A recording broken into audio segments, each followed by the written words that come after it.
Welcome. I'm so glad you can join us on Mission Evolution, where we bring the latest knowledge from today's leading experts to support your evolutionary process. I'm your host, Gwilda Wiyaka. This hour will explore restoring human dignity, evolution of patient care. Healthcare has undergone some serious challenges in the last 50 years. First, the insurance companies started playing a larger role until it would appear they call more shots than the doctors do. Doctors' patient loads have increased exponentially. And then, interstage left, COVID. What has happened to the quality of healthcare and the consideration of patients' emotional well-being and dignity as a result? With us this hour to take a deep look into patient care is Dr. Wesley Ely, the author of Every Deep Drawn Breath. Dr. Ely is a professor of medicine at Vanderbilt University School of Medicine and the Associate Director of Research for the VA Tennessee Valley Geriatric Research and Education Clinical Center. He's also the co-director of the Center for Critical Illness, Brain Dysfunction, and Survivorship. Dr. Ely's research has focused on improving the care and outcomes of critical ill patients. You can find him on Twitter at Wes Ely, MD. Dr. Ely, thank you so much for joining us on Mission Evolution. Thank you, Gwilda. It's been my excited privilege to be here, and I'm looking forward to our conversation. So whatever prompted you to become an MD is not a simple thing.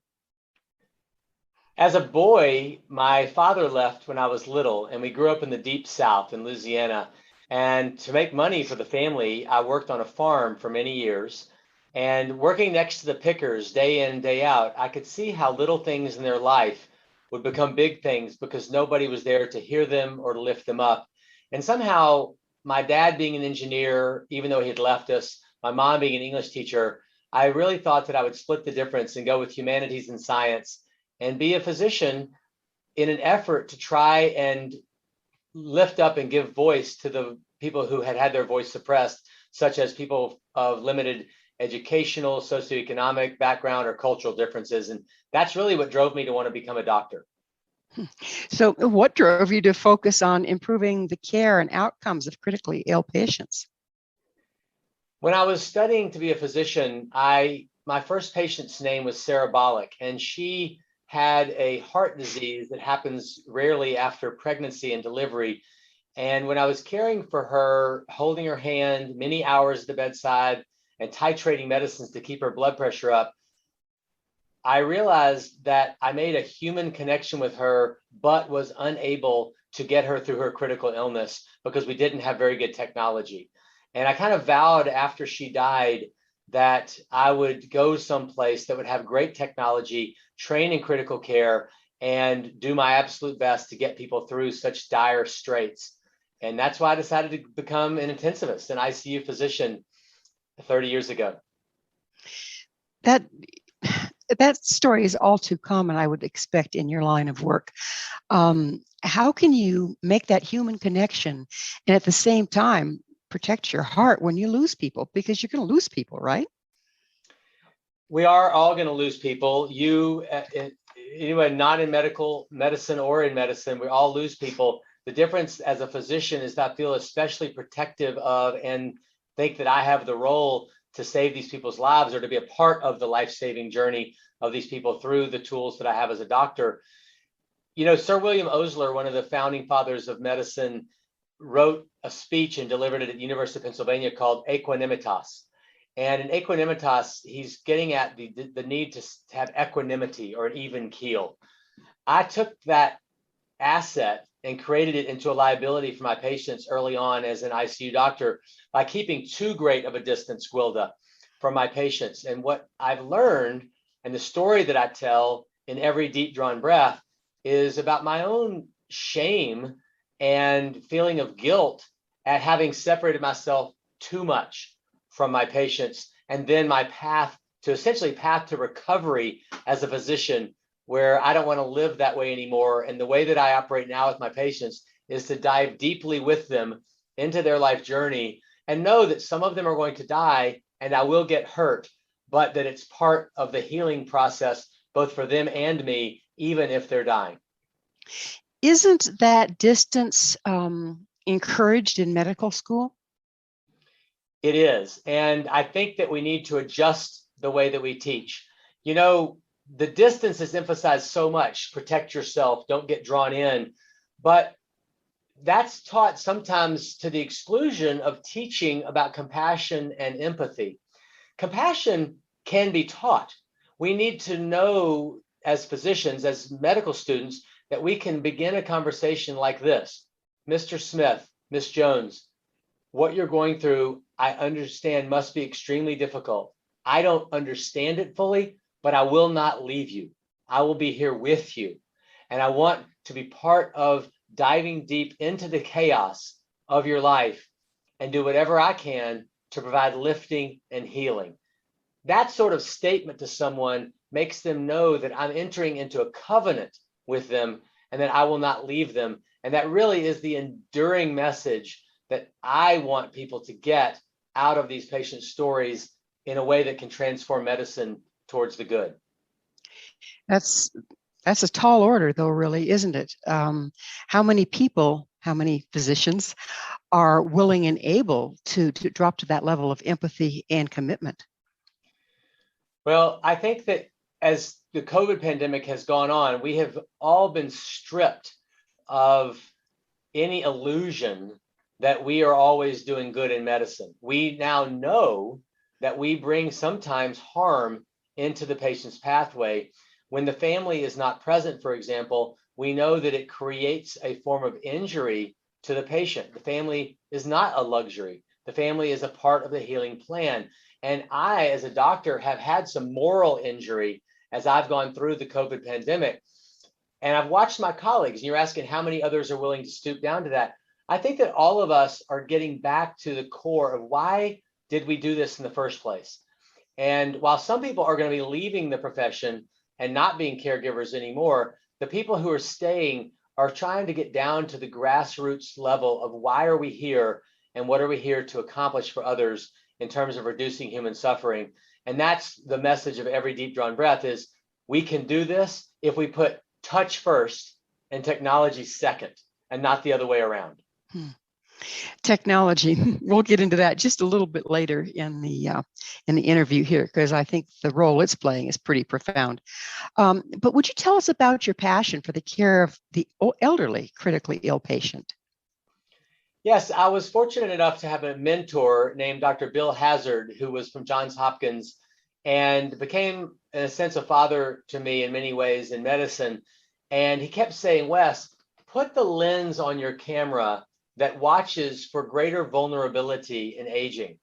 And so I consider myself really a geriatric intensivist, meaning that not only am I getting older, I'm 57 now, but that I keep an eye out towards what are my older patients in the 80s and 90s, for example, what are they nearer to disaster with regard to? And it's not just heart failure or pneumonia or sepsis, but it's also loneliness and mental frailty and dementia. And these are the things that I think really warrant me and my colleagues modifying how we approach the ICU to be absolutely certain that we're watching out for what they really need from us, which is a sensitivity to the entire person, whole person care, and not just a specific diagnosis that they might have going wrong in their kidney or their heart or their lung. So these people, are elderly. They carry a lot of gifts and they carry a lot of richness, and yet they haven't been included because of the way our society honors everything that's new and not the old. How do you see that impacting their latter years and their transitions? I love that you asked that, Gwilda, because I do think there's an awful lot of ageism that we experience as a society. And, in former days, the elders held the wisdom and the cards, and we would go to them and ask them, how do I push ahead in life? And now younger generations, instead of going up into the elderly, they go laterally at best, Google or a colleague of their own age. And Atul Gawande has written about this in Being Mortal. And what I have a policy in my own practice, for example, that if I find out that someone has been married for 50 years, I stop whatever I'm doing and I want to understand their wisdom. It's not that all that would have been hunky-dory and easy either, because there's a lot of battles in a 50-year-old marriage and a lot of ways that people weather different types of storms. And that's what I want to learn about. And it's also what I'm trying to help all of my students, resident doctors and medical students, learn to value and cherish that wisdom and that prudence that our elders can give to us. It's an amazing resource that's gone by the wayside, much to our detriment, I would say, wouldn't you? I completely agree. And technology, which is new and shiny and has lots of beeps and buzzers, cannot even begin to hold a candle to the wealth to be found in a single conversation of sitting down with an elder and listening to what they have to share with us. And, you know, one of my favorite books on my bookshelf is a book entitled When Black Elk Speaks. And Black Elk. It is a beauty. I'm going to have to interrupt this. We'll get into Black Elk, and that's a wonderful book. Okay. On the other side of a commercial break, Dr. Ely and I will return shortly. So don't go away. This is Mission Evolution. For more information or to listen to past archived episodes, visit www.missionevolution.org.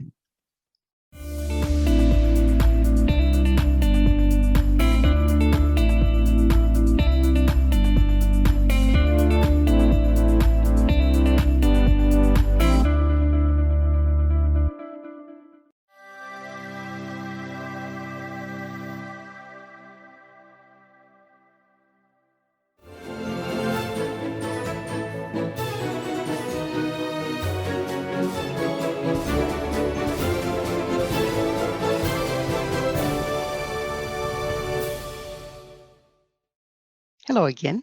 This is Mission Evolution, missionevolution.org, dedicated to unification and evolution of consciousness. With us this hour discussing patient care is Dr. Wesley Ely. Find him on Twitter at Wes Ely, MD. Wes, we were getting into Black Elk Speaks, and that's a wonderful book. How did that impact you as a physician? Black Elk, being a wise elder Lakota native, taught me about respect for the natural history of our own tribes, of our civilization.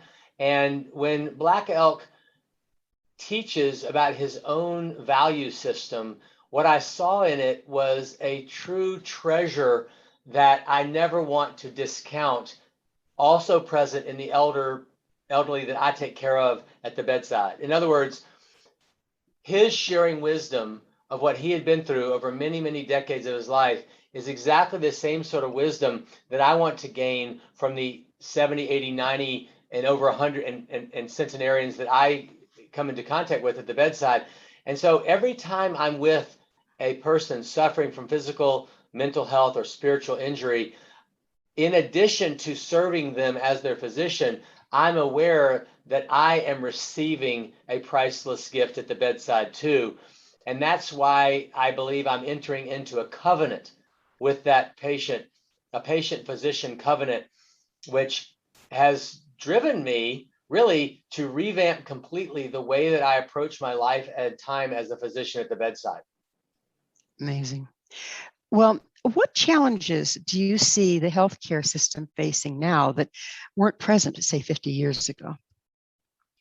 Well, one of the main challenges is that physicians are bound by these new electronic systems of charting, of billing, and it takes an immense amount of time every day to enter all this into computers, and it takes you away from the bedside. Let's face it, whether you're in an outpatient setting with a clinic patient in the room with you and having to type into a computer, or whether you're in the ICU and having to fill out long order sets and ICU notes, all the time you're doing that, you're not at the bedside with your patient.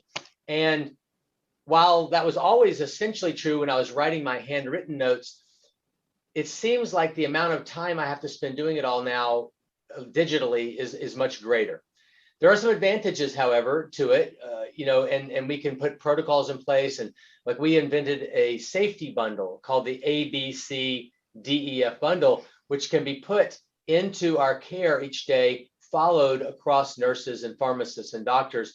And so some of these electronic tools, if you will, are making us overall better caregivers, but we have to be careful that our mind and our face isn't more often facing a monitor than it is facing the patient. And the I'm way so that glad, I'm so glad you brought that up. Yeah, the way that I get around it is to try and kneel down, hold hands, look in their eyes, and make that connection. Sorry. That's okay. That I'm so glad you said that, because I've gone into the doctor recently, and I'm a pretty darn healthy person, so it's been a while, and I'm appalled.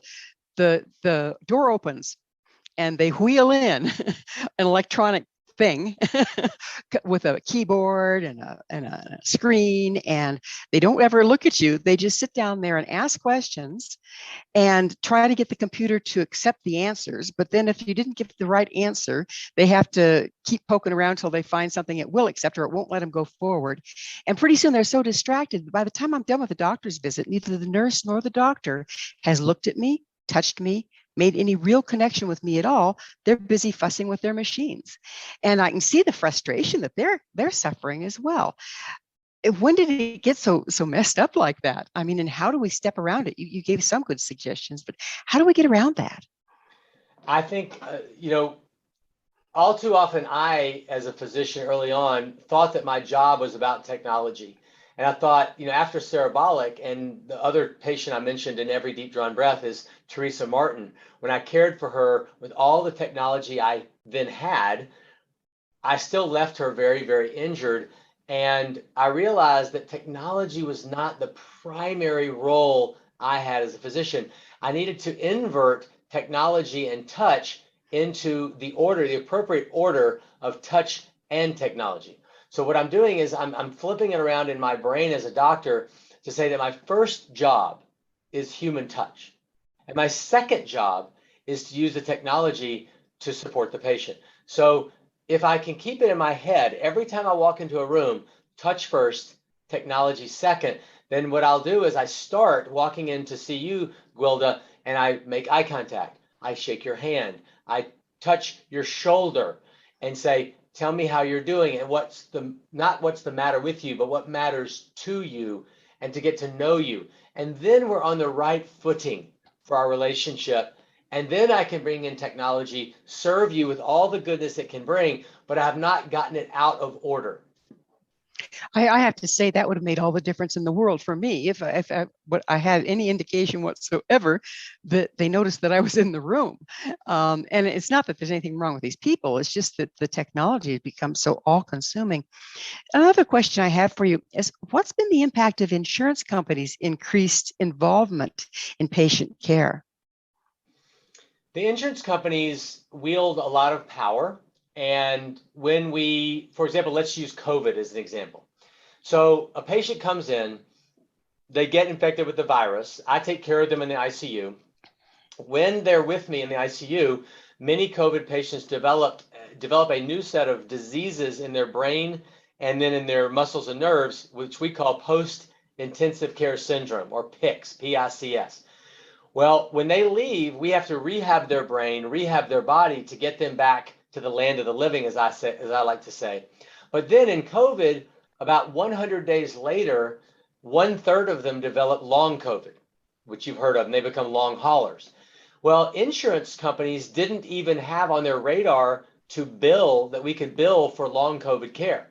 So when we tried to convince the patients' insurance companies that these patient visits should be covered financially, the insurance was like, what's your billing code? What's your, what disease do they have? And we'd write long COVID, and they'd be like, what's that? They won't accept that. So now we're making progress to getting these terms and these codes accepted into the insurance. But you can see that when they wield the power of not accepting a diagnosis, I, as a doctor, feel like, what do I have to do? Make something up that's different than what they have just so I can get them paid? And that gets very, very frustrating.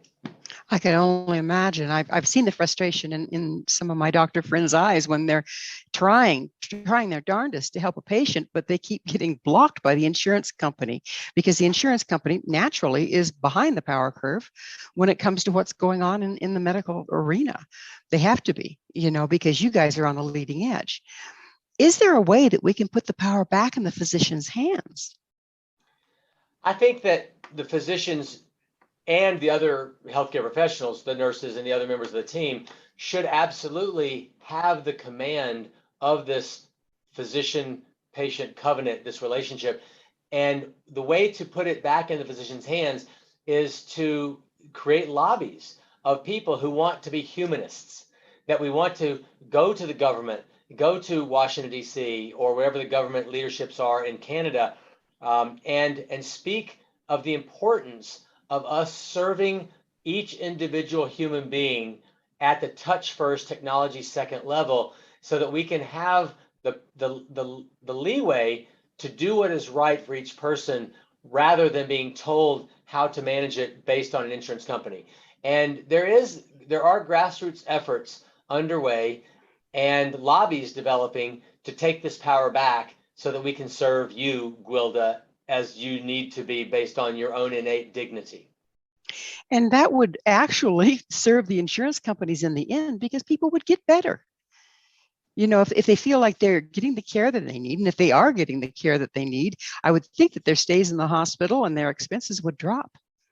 And what I want to compliment your observation by saying is that sort of mental fortitude and satisfaction that they will have will not only improve their quality of life because they feel like they're getting cared for well, but that will play over, that mental health benefit will play over into their own happiness, life satisfaction, and then the desire to live a more healthy lifestyle, which ultimately, as you said, will absolutely reduce the overall cost for the insurance companies. Well, certainly an unwieldy monster at this point, isn't it? Yes. We're just about out of time in this segment. But when we get to the other side, I'd like to talk about technology and science. They're really a wonderful thing, and it's really helped us get a long ways, towards healthcare. But there is a shadow side to it. And would you mind starting on that? And we'll pick up on the other side of the break. What is the shadow side to technology? I believe the shadow side is that while it brings new ways of caring for people, it can be extremely depersonalizing for the patient. Imagine 100 people coming into care, for example, in my world, which would be the intensive care unit, bringing in with them their own likes, dislikes, food flavors, music preferences, colors of clothing. And then when they come in, they get put through technology, essentially a depersonalization chamber where they are sedated, tied down, immobilized, treated as other or as the same as everyone else. And now it's just all gray tones. And I think technology. We are going to have to pick up with the gray tones and the depersonalization on the other side of this commercial break. Dr. Ely and I will return to our discussion shortly, so you stay right there. This is Mission Evolution. For more information or to listen to past archived episodes, visit our website, www.missionevolution.org.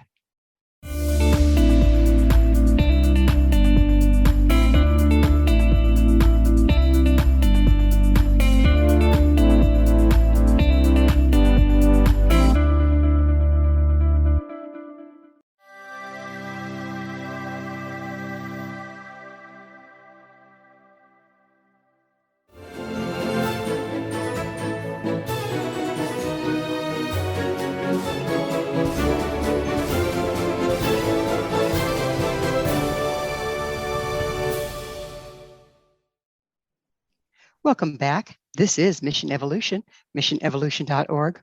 Our guest this hour is Dr. Wesley Ely. We're speaking about the care of critically ill patients. You can find him on Twitter at Wes Ely, MD.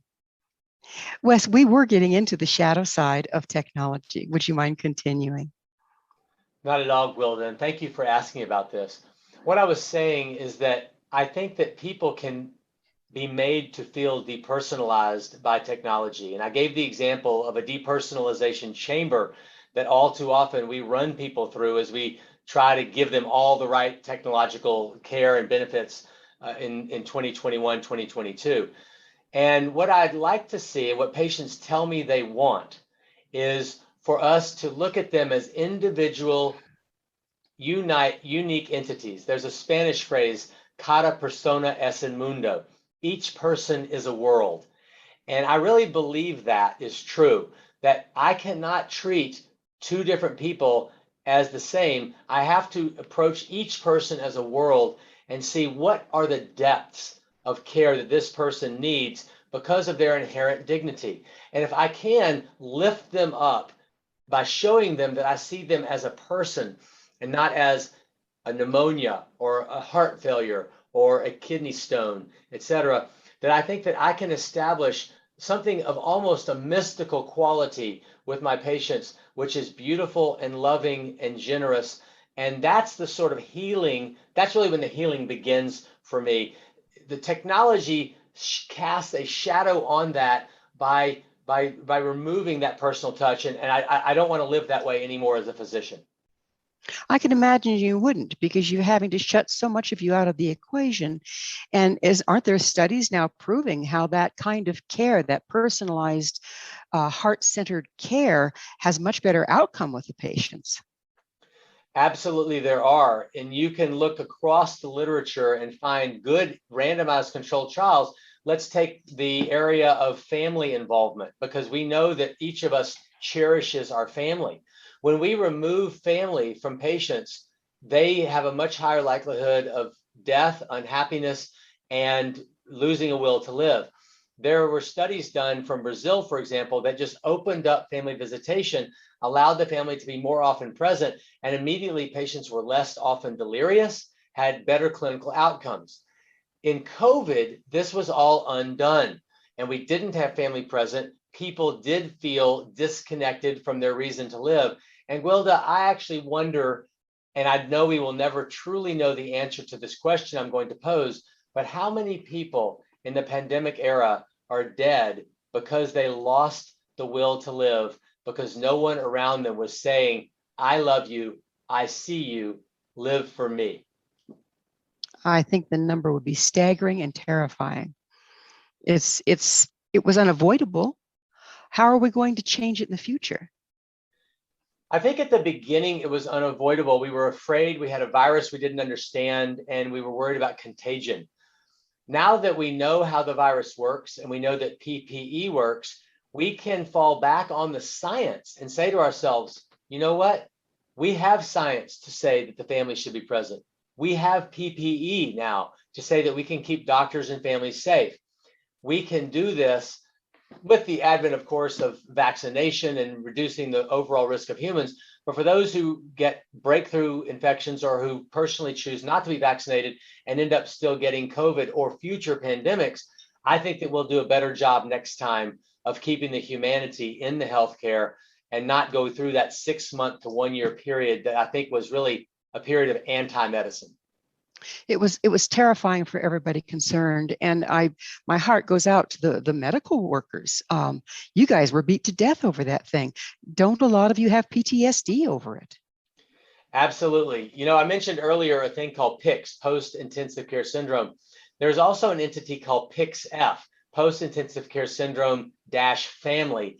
And there's also a problem of post-intensive care syndrome with healthcare professionals. What I'm saying is that both family and the doctors and nurses and other members of the ICU team can develop PTSD and depression, which are absolutely part of PICS. And so many of us have had to start seeing therapists, and I'm included in that group. I see a therapist now once a week who helps me process the personal injury, the moral injury that I've gone through as a physician. And we actually have support groups for our own clinicians here at Vanderbilt University in Nashville, Tennessee. And we open those support groups up to people from all over the country at our CIBS Center, CIBS, Critical Illness, Brain Dysfunction, and Survivorship Center. Your listeners can find it simply at icudelirium.org, icudelirium.org.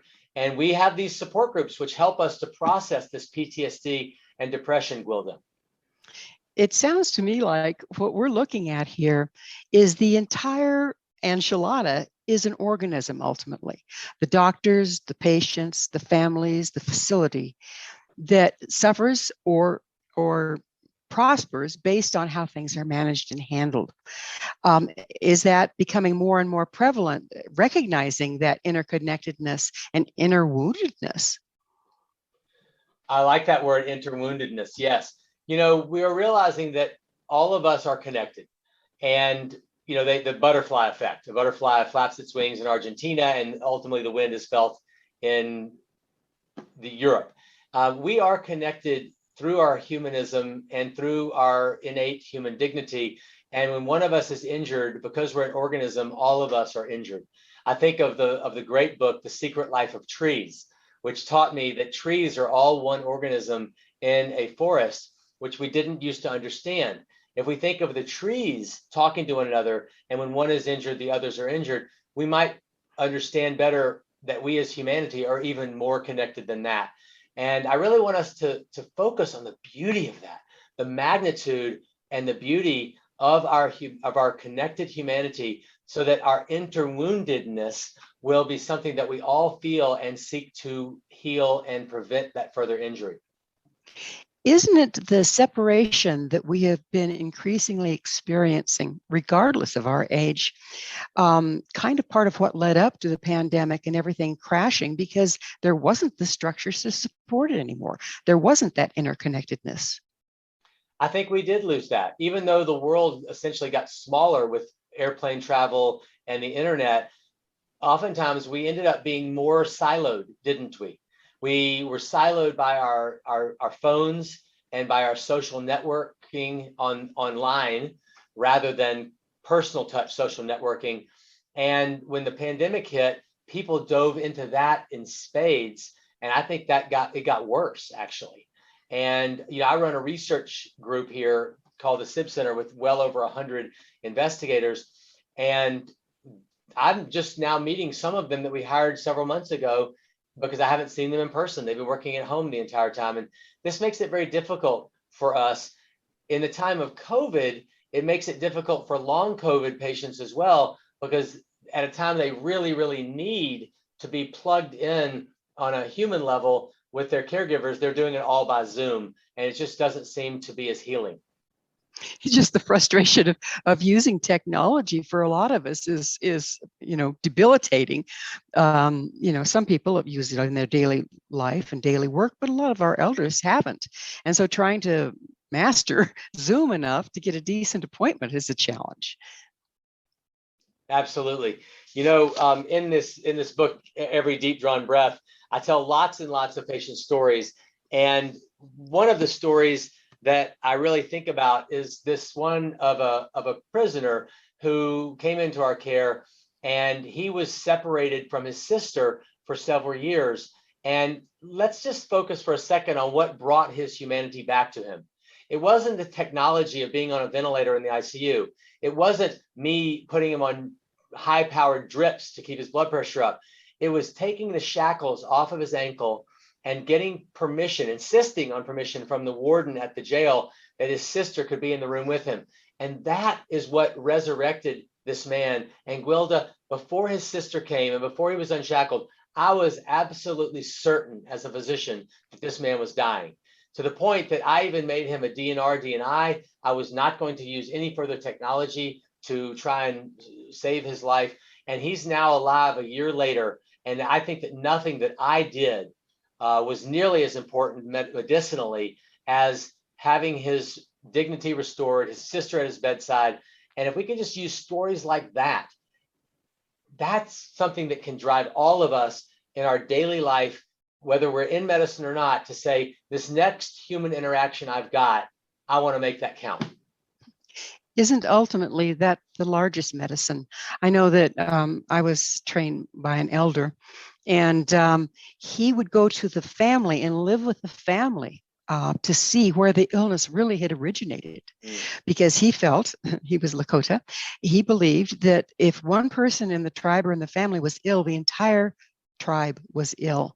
And I think there's a lot to be said for that, isn't there? There really is. And, there are different types of illness, physical illnesses, mental illnesses, addictions. And I'm thinking in my own family of some addictions that we've suffered through and how it affected the entire family. And these addictions, these ways that we all get affected in life or injured, we could just say injuries, they are family diseases. And we need to acknowledge that and recognize that. And I think your Lakota elder was doing something very, very beautiful by taking the time and spending the energy to go find out what was the root of the problem in this patient's family. Very beautiful. Well, it's that magic moment again. We're going to need to take another break. Dr. Ely and I will be back. So we're going to continue our discussion and you don't go away. This is Mission Evolution. For more information or to listen to past archived episodes, visit www.missionevolution.org.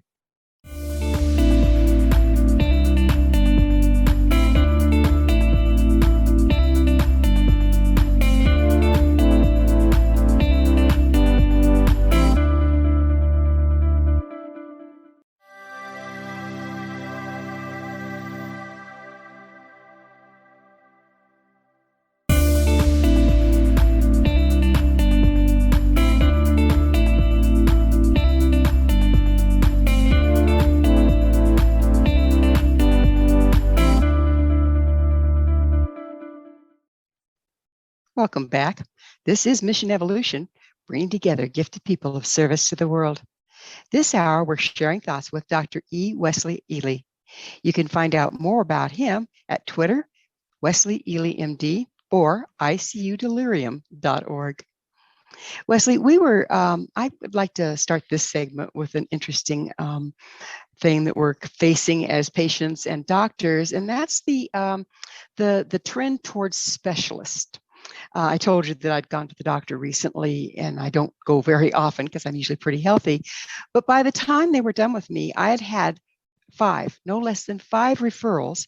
And when I go to the next person, they wouldn't know why I was there. So there was very little communication. And I was sent to 5 different people for something that's really not that major. What is that doing now that we're getting so specialized? What's that doing to patient care?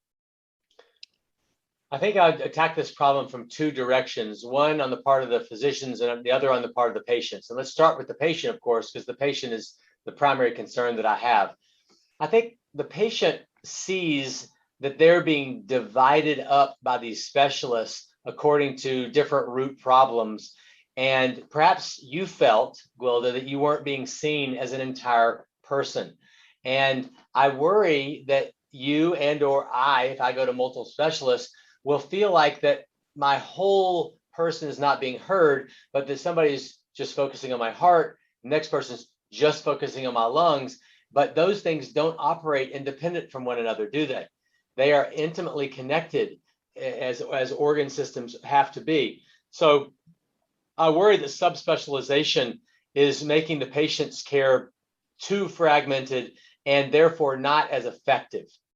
And then the second thing I would say is that the doctor himself, herself will see that their role is focused down on this one thing and then therefore not have a wide angle lens to see the entire person and can actually make erroneous decisions about interventions and procedures that might not fit in with the overall life goals of the person. Yeah, that is such a good point, because if you don't have just one person, I mean, I know we have primary care physicians, but usually once they pass you on to somebody else to look for something else or look at it at a different angle, they aren't really hands-on anymore. And so you feel very scattered and like you and everything about you is slipping between the cracks. I hope that we can kind of back that out a little. I mean, I know with the advances in science that one person can't know it all. How can we bring it together, though, so that the person doesn't suffer from it? Right. The way to do that, and I think some institutions are better at this than others, and I don't even work there, but I'll just hold up the Mayo Clinic as a good example of a place that does this very, very well. When they see a patient and go through subspecialization, they have the network and the team organized in such a beautiful way that everything gets brought back together in the end. So the patient feels like, if to use a sports analogy, that they have a quarterback directing traffic and calling the plays, and that even though they might need to go on to subspecialists along the way, at some point it's all going to be brought back together with what we call warm handoffs to one another, so that the communication loops are all closed. And this closed loop communication, in the way of quality improvement programs and Plan, Do, Study, Act, PDSA cycles, this is the way we can continually work to improve our system over time, so that the patient is not lost in the shuffle. So changing gears a little bit, what problems do you see in the current end-of-life care, and how can we address those? End-of-life care is a beautiful thing, and I think that all too often we don't think of it as beautiful. We hear horror stories about people dying in pain, dying, suffering, etc. And what I view that is a failure of palliative care, a failure of medicine. Palliative care is relatively nascent in the grand scheme of things. And what happened in medicine was that as our technology improved, we could keep people alive for much longer than they would have been kept alive 50 to 100 years ago. And with that comes the possibility of ongoing suffering if we don't introduce palliation earlier on in the process. So one of the solutions here for end-of-life care is to really dramatically expand palliative care to be not something that's plugged in just at the end of life, but even early in the course of illness, when you're first diagnosed with heart failure or cancer, and you have many, many months, if not years, to live, that we then employ the palliative care experts. And here at Vanderbilt, we are doing randomized controlled trials of much earlier palliative care involvement. And I think that we're finding some beautiful ways of improving end-of-life care through those investigations. Do they include counseling to help a person not fear death quite as much? Is there some, because I've seen people just hang on forever and suffer greatly because they're terrified to die, rather than seeing it as a transition. Is there some provision to help people reconcile that? Absolutely. And that I love that you brought that up, Gwilda, because what I try and do for my patients, and we're teaching this to young doctors, and even pre-med students are now taking courses in college on compassion and empathy before they even enter medical school, so that we can create a new breed of physicians who are more prepared to be compassionate, empathetic physicians. And the difference is the difference between benevolence and beneficence. Benevolence is the desire to do good, and beneficence is actually doing good. It's also the difference between sympathy, which is feeling sorry for someone, and empathy, which is feeling with them. So what I do with my patients, and there are lots of stories in every deep drawn breath about this. I'll just tell you one quick one here, was Colonel Correa, a 9/11 hero after the Pentagon bombings, came under my care at the end of his life when he was dying of malignancy. And once we realized that we couldn't cure him physically, we changed our ladder that we were climbing from a wall of cure over and put it on the wall of comfort. And from that point on, his family was with him, even though it was COVID era times. We made sure his sons and daughters and wife were at his bedside the entire time. And he died a beautiful, peaceful dying process that was extremely fulfilling to him and his family, with resolution of family conflicts. And you know what? When he finally took his last breath, his wife looked up at the clock and she said, "It's 9/11." And it was on the dot. Oh my goodness. Yep. You know, the death process brings out so many coincidences and synchronicities that I've heard over and over and over again. And you wonder how much hand the dying person had in those things. Yes, exactly. So you've spoken of your book several times. The name of it again is Every deep drawn breath. It's beautiful. I abbreviated EDDB, and it's from a quote of Steinbeck from East of Eden that really is about wonder, glory, and humility. And it's at the beginning of the book. But every deep drawn breath, I chose that name because of those three characteristics: humility for me as a physician, the wonder of the human body, and the glory of our relationships. Beautiful.